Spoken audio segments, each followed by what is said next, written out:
Mount काइलाश के ऊंचे बर्फीले चोटियों पर लॉर्ड शिवा और उनकी पत्नी गॉडेस पार्वती रहते थे। उनका घर शांति का प्रतीक था। वो अपने दिन प्यार और खुशी में बिताते थे। लेकिन एक दिन पार्वती के दिल में एक छोटी सी इच्छा जागी। वो एक बेटे की तमन्ना करने लगी, एक रक्षक जिसे वो अपना कह सके। पार्वती ने अपनी इच्छा शिवा से शेयर की। वो मुस्कुराए, उनकी आंखों में प्यार था। वो पार्वती का दिल जानते थे और उनकी इच्छा समझते थे। जल्द ही वो दिन आ गया जब उनके घर एक बच्चे की हंसी से गूंज उठेगा। एक दिन जब शिवा बाहर गए हुए थे, पार्वती ने अपनी डिवाइन एनर्जी से एक बेटा बनाने का फैसला किया। उन्होंने चंदन का पेस्ट और हल्दी मिलाया। प्यार और देखा देखी उन्होंने पेस्ट को एक जुंगे लड़के का फॉर्म दिया। वो स्ट्रॉन्ग और हैंडसम था। उसकी आंखों में बुद्धि चमक रही थी। पार्वती बहुत खुश हुई। उन्होंने अपनी सारी ममता अपनी रचना में डाल दी थी। उन्होंने उसका नाम गणेश रखा। उन्होंने उसे कस के गले लगाया और उसमें जान फूंक दी। गणेश ने अपनी आंखें खोली और मुस्कुराया। वो जिंदा होने और प्यार पाकर खुश था। पार्वती ने गणेश से अपने कमरे के द्वार की रक्षा करने को कहा। जब तक मैं स्नान कर रही हूं, किसी को अंदर नहीं आने देना, उन्होंने निर्देश दिया। गणेश हमेशा आज्ञाकारी पहरा देने लगा। वो अपना फर्ज बहुत सीरियसली लेता था। वो किसी को भी अपनी मां को डिस्टर्ब नहीं करने देता था। इस बीच शिवा घर लौट आए। वो पार्वती से मिलने के लिए उत्सुक थे।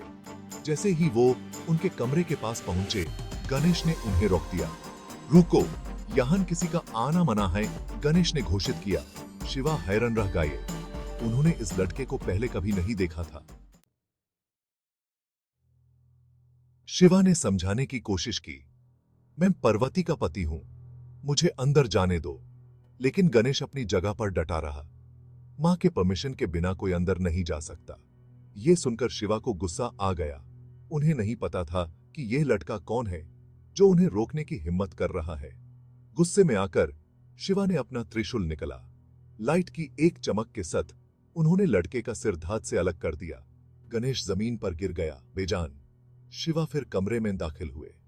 पार्वती उन्हें देखकर शॉक्ड रह गई। मेरा बेटा कहां है? उसने पूछा। जब पार्वती को पता चला कि क्या हुआ है, तो उनका शोक बाउंडलेस था। वो पूरी तरह टूट गई थी। शिवा के लिए उनका गुस्सा एक प्रचंड आग की तरह था। उन्होंने प्योर यूनिवर्स को डिस्ट्रॉय करने की कसम खा ली। उनके शोक से दुनिया ट्रेम्बल्ड उठी। देवताओं ने पार्वती से रिक्वेस्ट की कि वो अपने फैसले पर पुनर्विचार करे। यूनिवर्स का डिस्ट्रक्शन मतलब सब कुछ खत्म हो जाना। उन्हें पता था कि उन्हें पार्वती के गुस्से और शोक को शांत करने के लिए कुछ करना होगा। यस। शिवा पार्वती का अपर दुख देखकर गहरे पश्चाताप से भर गए। उन्हें अपनी भयानक गलती का एहसास हुआ। उन्होंने पार्वती से वादा किया कि वो उनके बेटे को वापस जिंदा करेंगे। शिवा ने अपने गनर्स, अपने अटेंडेंट्स को भेजा कि वो नॉर्थ डायरेक्शन में देखने वाले पहले जीवित प्राणी का सर ढूंढ कर लाएं। गनर्स को एक बेबी एलिफेंट मिला। वो उसका सर शिवा के पास ले आए।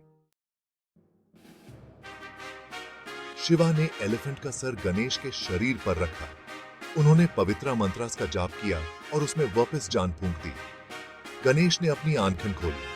वो फिर से जिंदा था, लेकिन उसका अपीयरेंस बदल चुका था। अब उसका सर एक एलिफेंट का था। पार्वती अपने बेटे को वापस पाकर खुशी से फूले नहीं समा रही थी। उन्होंने उससे प्यार से गले लगा लिया। गणेश अपने नए रूप के साथ और भी पावरफुल और वाइज था। शिवा को अपनी की हुई भारी भूल का एहसास हुआ। अपने किए की भरपाई करने के लिए उन्होंने घोषित किया कि गणेश की पूजा सभी देवताओं से पहले की जाएगी। यूएस दिन से गणेश को विघ्नहर्ता के नाम से जाना जाने लगा, जो ऑब्स्टिकल्स को दूर करते हैं। उनकी पूजा उनकी विजडम, इंटेलिजेंस और हमारे रास्ते से ऑब्स्टिकल्स को दूर करने के लिए की जाती है।